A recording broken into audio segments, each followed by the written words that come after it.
We're looking in the book of Acts, studying in the book of Acts, and going through, noticing some things, and making a few observations here and there.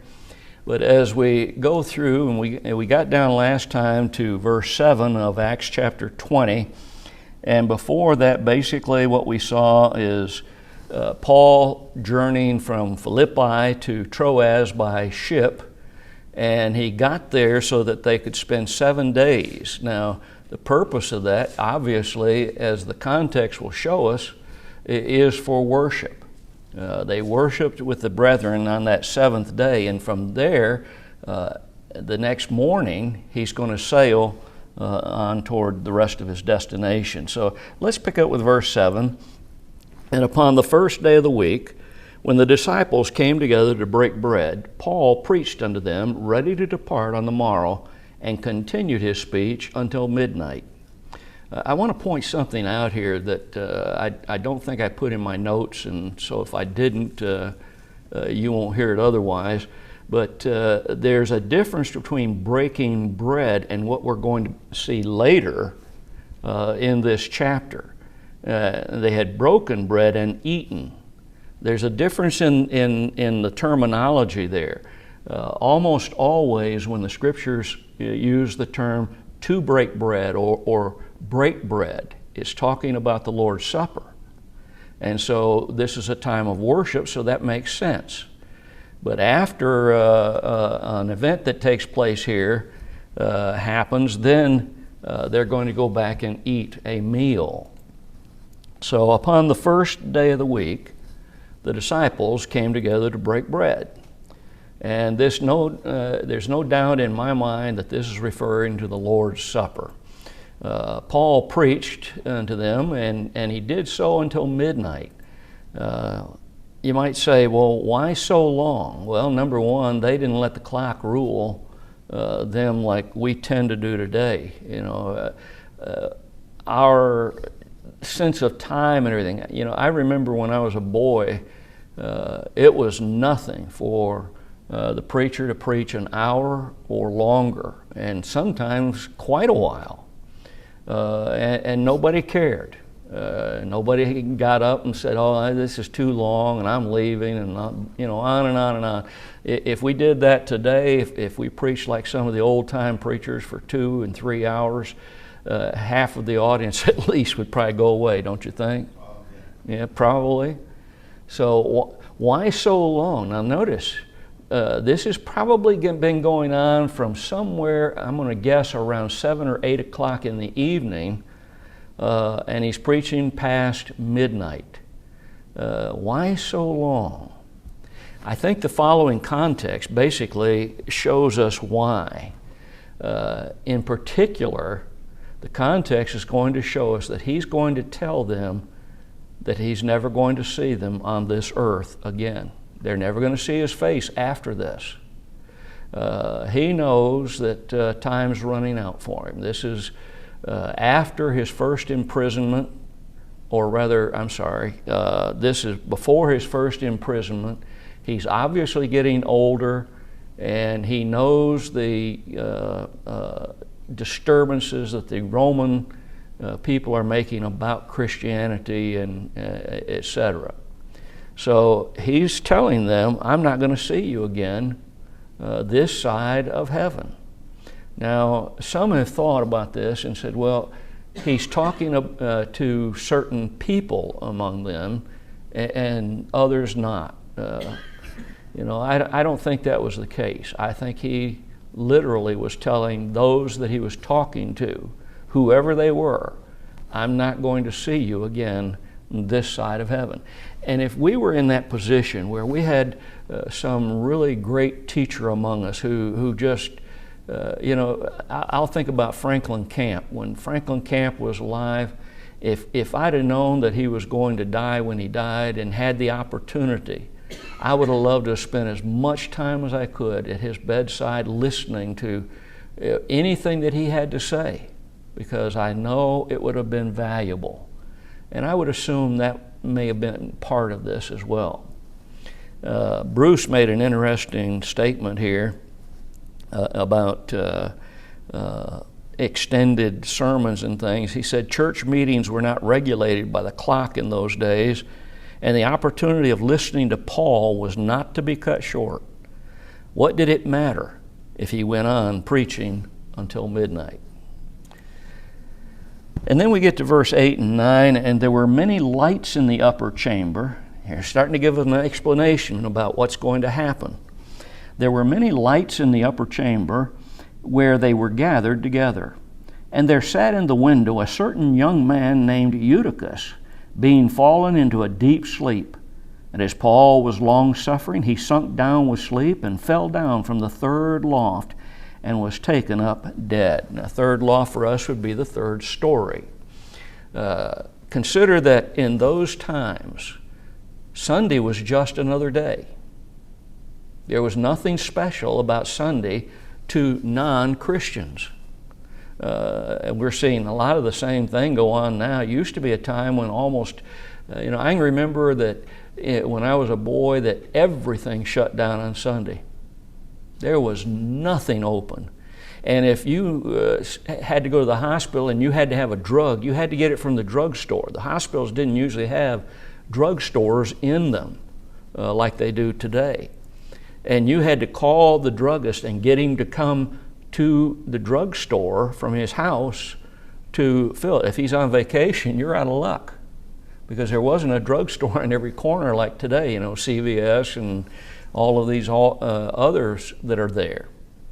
So consider that time that we're talking about.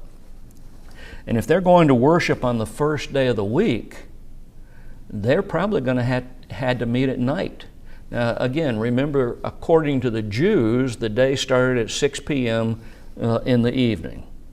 The next day started then. We look at our clock and we say the time starts at 00:01. They started at 6 p.m., what we call the day previous.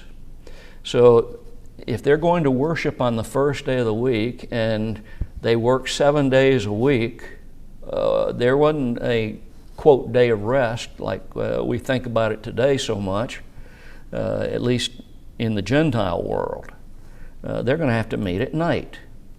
And unfortunately, today we're seeing a lot of the same attitude as our nation becomes more and more secular. Things aren't shut down so people can go to worship. Now it's not uncommon for schools to have their ball teams playing on Wednesday night. The old devil's working to keep people from, going to worship services or Bible studies of any kind. It was just another day to them, no special significance. And so we're now going to be introduced to a young man. It's nighttime. The lights in the upper room, notice there were many of them, not just a few. There were many of them. These would have been oil-burning lamps. They didn't have electricity like we do today. And if you've ever been overseas and preached in a place, in a village in some of the outbacks, you'll find that they use oil lanterns to light up the place where they gather, and usually put one, I'd never have understood this, but they'll put one right over the speaker's head. And so it's drawing the bugs to it, and it's hot, and and we're not used to the heat anyway, being from this part of the world, and so you're sweating, as the old saying goes, like a stuck pig. I mean, it is bad. And the bugs are all flying around. You're trying to avoid swallowing them. We bleed like a stuck pig. Yeah. Well, I know we bleed, but there's an old saying that... No, you sweat like a dog. You Well, bleed like a stuck pig. All right. All right. Wait, I guess stuck pigs might sweat too. So we're introduced to a young man named Eutychus. Now, again, we want to remember the lights are burning. It's creating heat. There would have been a lot of heat created because of the day, and it had absorbed into the building blocks, so to speak, of the building, however it was put together. There would have been a lot of heat generated by the human bodies and singing. Have you ever noticed if a building can be a little chilly, and when a full congregation gets in it and gets to singing good, it starts getting hotter and hotter? Well, that's the case that they were going through. Eutychus had probably worked all day.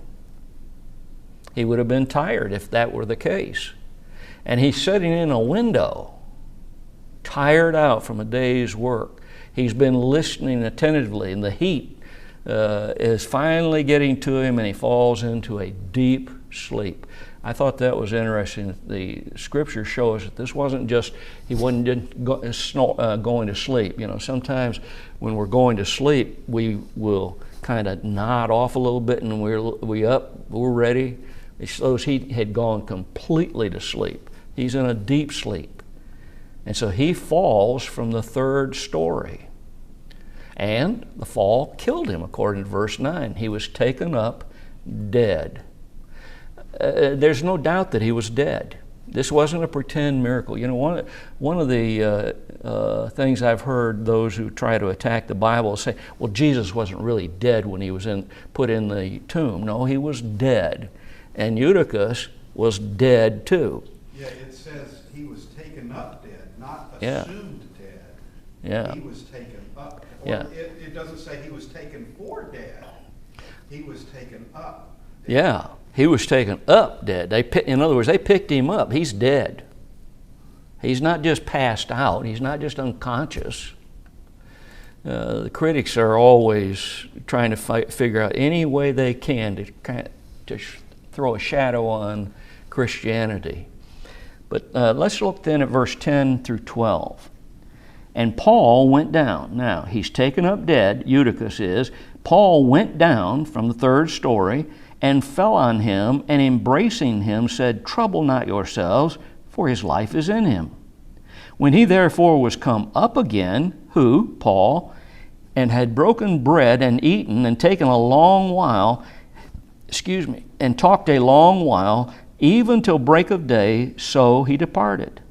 And they brought the young man alive, and were not a little comforted. So notice that Paul did not say that Eutychus had not been dead, but that after his efforts, he was alive. After making this statement about Eutychus, that his life was in him, to me, that's another good indication, as the scriptures well portray for us, that we are definitely by people, so to speak. This physical body is the shell that I live in. This physical body is not me. Now, as we think about how we deal with people, we think of that as, oh, that's that person. But the real person is inside. It's my spirit. And I believe personally our spirit dwells in our brain. I don't believe it's in my physical pump that keeps my body alive. I believe it's in my brain.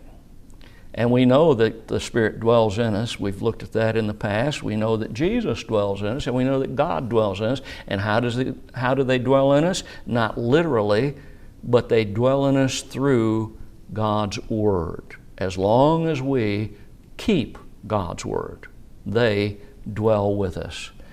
So after making this statement that the life is in Eutychus, Paul goes back up to the upper room. Well, what did he do when he went back up to the upper room? He ate a meal. He ate a meal with the brethren.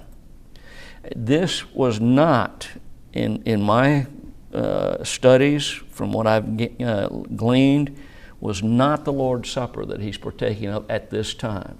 This is a common meal. They'd already partaken of the Lord's Supper. He spoke with them until daybreak. Now notice, and think about this, Paul, as his nature was probably making tents, or maybe he didn't have to that day. If he wasn't making tents, I'm sure he would have been involved in trying to teach people and meeting people, etc., to try and teach them the gospel. He's been up all day. Those of us who attempt to preach, we know how tiring it is. A study that was put out by the University of Michigan about public speakers, and they included preachers in this, is when they preach with their heart or teach with their heart, every 15 minutes is the same as 8 hours of work. And now he's been preaching till after midnight. Whenever it started at 9 or whatever, he's been preaching till after midnight. And notice, as William pointed out, that they brought Eutychus to them. They didn't carry him, they brought him. Now think about that. They obviously picked him up, as we saw, but then they brought Eutychus to the brethren alive. That indicates that they're not carrying him now. They're not supporting him. They're with him and brought him to the group. And you can just imagine, everybody knew what had happened to him. Everybody knew. You don't fall from the third floor without being, the third story, without being badly hurt at best. It just almost never happens. This would cause the Christians, I believe, to realize there's a resurrection coming. I believe that would be part of their thinking. This man has been raised from the dead. Paul's been telling us, Jesus was raised from the dead. We're going to be raised from the dead someday and reunited with a body that's going to be changed, because our physical body can't be in heaven. And the resurrection is coming. And this, I believe, would have reminded them of that. Look at verse 13 and 14. And we went before to ship and sailed unto Assos, there intending to take in Paul, for so had he appointed, minding himself to go afoot. And when he met with us at Assos, we took him in and came to Mytilene. And in verse 13, it's telling us that those who were with Paul, traveling with him, probably those 7 people that were particularly designated, along with Luke, remember, they're the companions, and they had sailed away from Troas without Paul. And they sailed to Assos, and Paul is going to walk to meet them at Assos, and then he's going to get on the ship. Now, Assos, it was about 20 miles from Troas. If you walked 4 miles an hour, which would be about top for most human beings, in their best shape to walk that far. Maybe not those people who do the speed walking. I don't know. I don't know if they could hold up that long. But anyway, whatever it is, that would be at least 5 hours journey. So daybreak comes, his friends get on the ship, and they sail to Assos, and Paul walks to Assos. Along that way, more than likely, looking at maps of that area, it would have been rather hilly. I'm not so sure of what we call huge mountains, but rather hilly. And he walks that distance. Paul had been up all night, probably the day before, and he walks to Assos. Does it ever cross your mind why? He's got to be tired. He'd been up all night preaching and instructing the brethren. At 4 miles an hour, 5 hours it would have taken him. And we can only speculate as to why Paul did this. Sometimes to one man, something is work, to another it's pleasure, it's exercise, it's a release. We don't know why Paul did this. It may have been that he just needed some time alone. Remember, Jesus tried to get the disciples, the apostles, to go out alone at times, and they needed to be alone at times. Maybe he wanted to think some things. I don't know. I don't know what it is, but something caused him, instead of traveling in more leisure on that ship, to walk this distance, about 30 miles. If you figure in probably a circuitous route, that's 20 miles is as the crow flies from Troas to Assos. So a good bit distance more because of the hills, etc., and all that. But anyway, look at verse 15 and 16. And we sailed thence and came the next day over against Chios, and the next day we arrived at Samos and tarried at Trogyllium, and the next day we came to Miletus. For Paul had determined to sail by Ephesus, because he would not spend the time in Asia. For he hasted, if it were possible for him, to be at Jerusalem the day of Pentecost. So verse 15 basically shows us the journey once Paul was picked up at Assos until he gets to Miletus. It showed that they bypassed a number of ports to get there. One of those was Chios. And Chios is important for another reason. We'll get to that in just a moment. But notice Paul didn't want to stop at Ephesus. Now, why was that?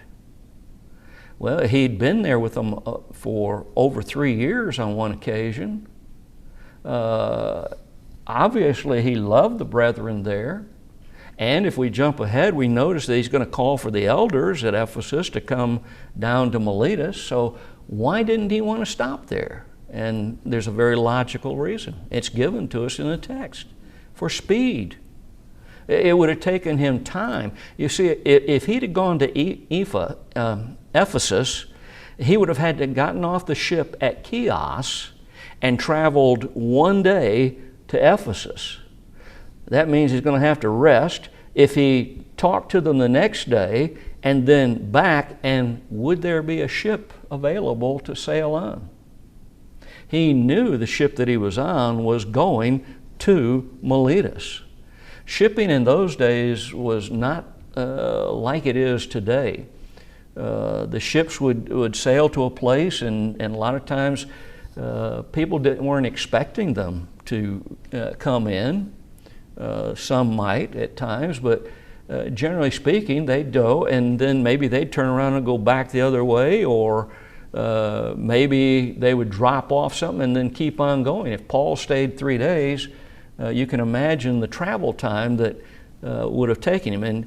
And right now, he is approximately 3 to 4 weeks away, journey-wise, away from Jerusalem. And who knows what's going to happen, storms and things of that nature. At this point, Paul is about 4 weeks away from Jerusalem, and he wants to get there soon. So his intention was, I'm going to bypass Ephesus. But he was not going to leave the brethren there without some parting news. So he goes on to Miletus, and verse 17 and 18 tells us, and from Miletus he sent to Ephesus and called the elders of the church. And when they were come to him, he said unto them, Ye know from the first day that I came into Asia, after what manner I had been with you at all seasons. Now, after he arrived at Miletus, he wants the elders at Ephesus to come down to him. Notice that it's elders in verse 17 of our text. In verse 28 of our text, calls them overseers. And from these two words, these two descriptions of what an elder is, along with the other, there are 7 words that are used to designate the elders. Most people that I've talked to, they think, in the church, they think, oh, there's 6 words. No, there's another word. It's the steward is used of elders, a steward. So elders and overseers, all 7 of those words are descriptive words. They speak of what the work of an elder is. And out of these 2 words, elders and overseers, there are 2 other words that come that describe this office: elder and presbyter, overseer and bishop. And so those are 4 of the 7 words are found basically in this text due to the 2 that are definitely given. The office of an elder is a very serious office. It's a very important office. It's a strength draining office. The elder is required, among other things, to guide and make decisions regarding the affairs of the congregation. That's their responsibility. If we have elders in our congregations, it's their responsibility to make decisions. Now, that's not to act like lords over the people. How would a lord over the people act? He'd say, well, this is what I think ought to be done, and I don't care what anybody else thinks. There are some decisions that an elder has to make with regard to times of meeting. It doesn't matter what time we meet. It's a matter of opinion. We've gotten into the habit in our country of either meeting like 9 till 11 or 9:30 to 11:30 or 10 to 12, etc. Those are matters that don't really mean a lot. An elder who lords it over people says, I don't care what the needs of everybody else is, this is the way it's going to be done.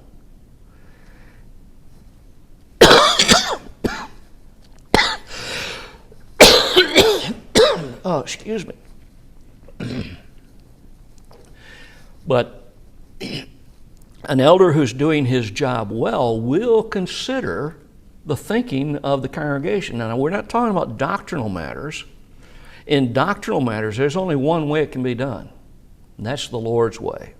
And an elder must follow the Lord's way. He must ensure that things are done according to God's directions. The office of an elder also requires them to teach the congregation, to edify them. That's a lot of work being put in. It's not, you don't just open your Bible and read a few verses and, oh man, I got it all. It's years and years of study and effort.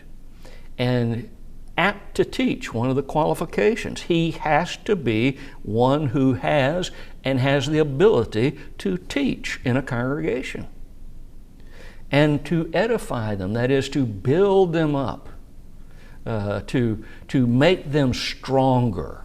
Why do you build a building the way you do, according to codes and things of that nature? It's to make it as strong as possible so that it can withstand certain amounts of storms, so that it will stand for a while and won't just decay and fall in on whoever's living there or whoever's working there. An elder also is required to determine the procedures and the conduct of the worship of the assemblies. To allow just any old thing to go on in the worship assembly, that's not what God wants. We often talk about the fact that God is not the God of confusion. Confusion deals with a whole concept of things, but one of those is that it's not going to be riotous. It's not everybody doing their own thing and doing it their own way. There's a certain code that God has given to us with regard to how we worship Him. It's to be a very serious thing. Doesn't mean we can't laugh at times. It doesn't mean that the preacher can't tell a joke maybe, and unless he's me, and then I can't ever get them right according to Jenny, so I don't try. But it doesn't mean that we can't laugh, we can't smile. We can do all of those things. But how we do things is regulated by God, and we have to take it serious, and so does an elder. An elder has to choose who a preacher is for a congregation if there are elders in a congregation, or that is, if they are not doing it themselves. I know of some congregations where the elders have never hired a preacher. There aren't very many of them, but I know of at least one that has never hired a preacher. Once they had elders, the elders did all the preaching for the congregation. And so an elder has The elders have the responsibility. Does that mean they don't listen to the congregation and say, what did you think? No, that's not what it means. It means that they're going to listen, but in the end, the final decision as to who their preacher is going to be is up to them.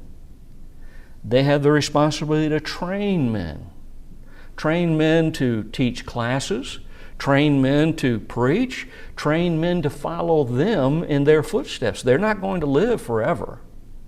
And an elder will take all of these things and take them very seriously, and it puts a great weight on his shoulders. They're going to have to train these men. So, for whom did Paul send? The spiritual leaders of the congregation, the elders. Not the deacons, not the evangelists, although some of them may have come with them, but he sent for the elders of the congregation. He had some serious things to tell them and to talk to them about. So, as we look ahead, we're going to see Paul's message containing 4 basic points. He's going to, first of all, defend his past work with them, verses 18 through 21. Secondly, he's going to set forth his plans for the immediate future, verses 22 through 27. Third, he's going to warn them of the danger of apostasy in verses 28 through 31, not just from those that are coming from without, but from within the congregation, particularly within themselves. And he commends them. The fourth thing that he's going to do is commend them and exhort them to future faithfulness. He wants them to be in heaven with him, verses 32 and 35. He wants them to be saved eternally. So let's consider the phrase, the elders of the church. Notice that the word elders is plural. The elders. The plural, elders, and church is singular. There's only one church. It can't be, some of the religious organizations around us, they may have elders in the church that they are with, but they also may think of them as more than just the way the Bible thinks of them, and think that, some of those are bishops and they're a step above, the others. No, that's not the case. All the terms that refer to the work of an elder refer to the same office. Here, one is used. Don't have to use all 7 of them to get the point across. The elders of the church, plural, the church, singular. Now look at verse 19 with me, if you will. Serving the Lord with all humility of mind and with many tears and temptations which befell me by the lying in wait of the Jews. Paul is beginning to show his faithfulness in doing the work that he'd been doing for the Lord. The word serving is a word that comes from doulo, and it indicates someone who is a slave or bondservant, but also indicates one who acts as a servant. He's not just a slave and serves with eye service. He's someone who serves and does the best that he can because that's his role and he accepts it. And Paul says, I am that servant. I am serving as a bondservant, a slave, doing what my master tells me to do. Again, in subjection to that master. That's what he's showing. It's not simply eye service. I remember when I worked at General Motors, sometimes there'd be disputes between the workers and the foreman, and the union would call for a slowdown, and of course the foreman's trying to get you to get production out, and he'd come up to you and he'd say something about you're not moving very fast today, get moving or something, whatever it was, and you just kind of roll your eyes and do what the union said, because if you didn't, you lost your job. The unions were that powerful there, and that's one reason I'm against unions. But what does it take then to be a slave of Jesus. It's got to be doing what He tells us to do. And it's serving with all humility of mind, Paul says. The word, or the phrase, humility of mind, is one word in the original. Tapithnaphrosunne. And that word means to have an humble opinion of yourself. Now, what does that mean? Well, it's a deep sense in the religious realm. It refers to a deep sense of our moral littleness. Lowliness of mind. I don't deserve the privilege of serving my master. A self-serving, arrogant individual cannot and will not submit himself to the will of God. We've got to be people who realize that God has done something for us that should cause us to have an humble mind. A mind that realizes, I am not worthy of serving such a master. I am not worthy of serving such a righteous master, a gracious master like our God is. A man of humility is not going to put his own needs before the needs of others. Paul was like that. It's demonstrated a number of times. Look how many times we're shown that he worked at a job not only to support himself at times, but also those who were traveling with him. Some have said that Paul didn't have much of a humble mind, though. Some of these critics out there. And you know what I think of those critics. I don't have to get into that. But someone said, he didn't really have a humble mind. Why, look at all the times he spoke about all the things that he was suffering for Christ. That's not a humble mind, they say. That is not a just criticism. First of all, Paul wrote about his suffering for Christ not to brag, but because the Spirit told him, that's what you write. Now, why would the Spirit do that? Why would the Spirit have Paul write? A friend of mine told me one time, he said, Bob, you ought to write a book on all the things that have happened to you in preaching. And I looked at him and I said, I don't want to write a book like that because I don't want to discourage people from preaching. I want them to preach. We need preachers. And I don't want to discourage them. So why did the Spirit cause Paul on this occasion or on other occasions, 2 Corinthians, etc., to talk about all the many things that had happened to him? Because Christians needed to understand something. They needed these examples to know what they themselves might have to endure. They needed assurance that others had suffered some of the same things that they were going through and endured, and so I can do it too. I'd rather let the teachers at the schools teach the boys what they're going to face. And they won't believe it, and they wouldn't believe it if I told them. But there is some value in it, and I understand that. The Spirit wanted Paul to show them, look, they were about to suffer terribly. The Romans were going to burn some of them alive as torches for banquets. They were going to be cast into the arenas and their families in there with them and thrown a sword and say, pick it up and defend your family. And they didn't do it because they served God. They'd had to kill someone or kill the animals.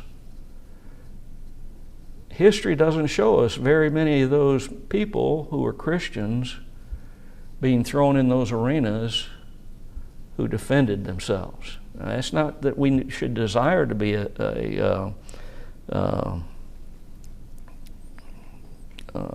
martyr.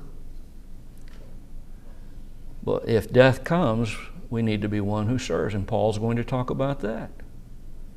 And notice something else he said. Being a servant of Christ had cost him many tears and temptations. Why might Paul shed tears? Over those who didn't know Christ? In Romans 9 and verse 2 and 3, he says that I have great heaviness and continual sorrow in my heart. Do we think that didn't cause tears? For I could wish that myself were accursed from Christ for my brethren, my kinsmen according to the flesh. Great sorrow? Great heaviness? How about tears over struggling and immature Christians? 2 Corinthians 2 and verse 4. For out of much affliction and anguish of heart I wrote unto you with many tears. Paul, what were you doing while you were writing? Tears were flowing. Not that ye should be grieved, but that ye might know the love that I have more abundantly unto you. Why did Paul shed tears? How about because of the threat of the false teachers? Acts 20, 29, and 30 that we're going to look at later. I know this, that after my departing shall grievous wolves enter in among you, not sparing the flock. Also of your own selves shall men arise, speaking perverse things to draw away disciples after them. How many elders and preachers, how many members of the Lord's church have suffered these same emotions for the same reason? And if not, why not? Look at 2 Corinthians 11:28. Besides those things that are without, that which cometh upon me daily, daily, he said, the care of all the churches. Paul cared about those who were lost. He cared about those who were saved. He cared that all men might have the opportunity to learn about his Master. And the day is coming when all those tears that he shed, all those tears faithful brethren share, are going to be wiped away in victory. Revelation 21:4. Let's come back there next week and continue with the idea of tears and temptations.